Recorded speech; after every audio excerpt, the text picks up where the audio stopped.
everything that I'm talking about right now, as far as my ex being a confidential informant, is like I looked up the 10 signs for uh to that show whether you're dating a confidential informant, and like a lot of those things just like add up to her.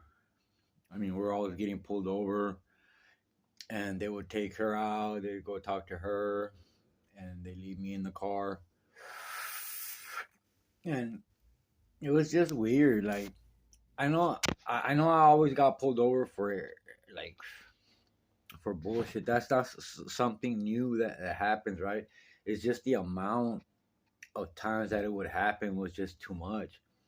And then after all of this happened with CPS, her lying that I pulled her hair and all that shit, and then her coming to the apartment later on with sheriffs like speaking up for her, like, "Oh, come here, we want to talk to you." And then when the sheriff, when the last time when they came in, he's like, "Well, let me just make sure there's no clothes of hers inside the apartment." And I'm like, "All right, well, I want you to come in by yourself." And then he goes, "Yeah, okay." And as soon as I opened the door, she fucking rushed in like as if they knew each other, to where she didn't have to respect him and wait for him to say, "Okay, go ahead." No, she said, she was like, I know I could do this, I know I could get away with it, because obviously now I know why. But just everything, just her giving. I was always thinking like, why didn't she cry when they told us that they were gonna take the baby away? Like, to me, that was like they pulled my heart out of my chest. I couldn't stop crying for like an hour. Like, I'm serious. Like, I could hear the sheriff deputies walking around to see if I was gonna get crazy so they could fucking execute me right there. And I was like, man, like I was just feeling so like so devastated that honestly, I wish I had a hug or something, something that said like I'm hurting too, and you know something. No, nothing. Um, and that really bothered me. Like, you know, it made me wonder. Like, wow.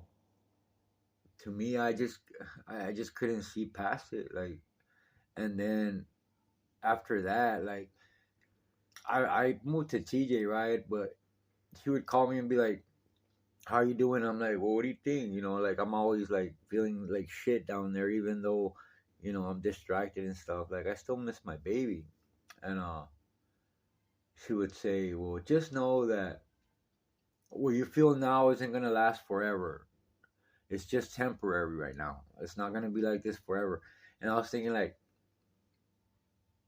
why is she telling me this? Like, why is she trying to make me feel good about not having my son here? Like, who the fuck is she? Who is this fucking person right now? Um, but now it all makes sense because um, she had to deal with them all along. I was thinking that we're on the same team, but nah. I was telling her secrets about stuff that I was working against CPS, and she's over here fucking running to them, telling them my fucking plans and shit. Like, the same thing with my daughter. Like, man, I thought, like, I even went to her and I told her like, man, it feels so good just knowing that I have somebody on my side and that's not gonna stick a knife in my back. And when I said that, like, she turned around and like to look towards the away from me, and I was like, why did she do that? But now after she did all that other shit, it all made sense. Like, kids are good when they're small, because once they grow up, like, they've been corrupted already. Like, their friends, the teachers, the I don't know, just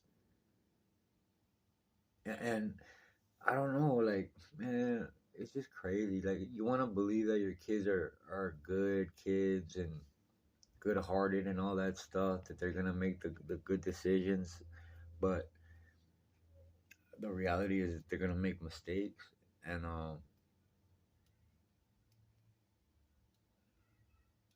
some of those mistakes are gonna be very costly. But I mean, life goes on, and we have to make the best of it and understand that they were kids, that they're kids, and they're gonna make mistakes. But the older kids, like I have 30-year-old kids, right? So those kids don't have an excuse to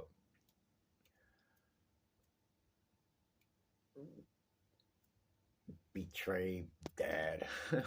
Honestly, they don't.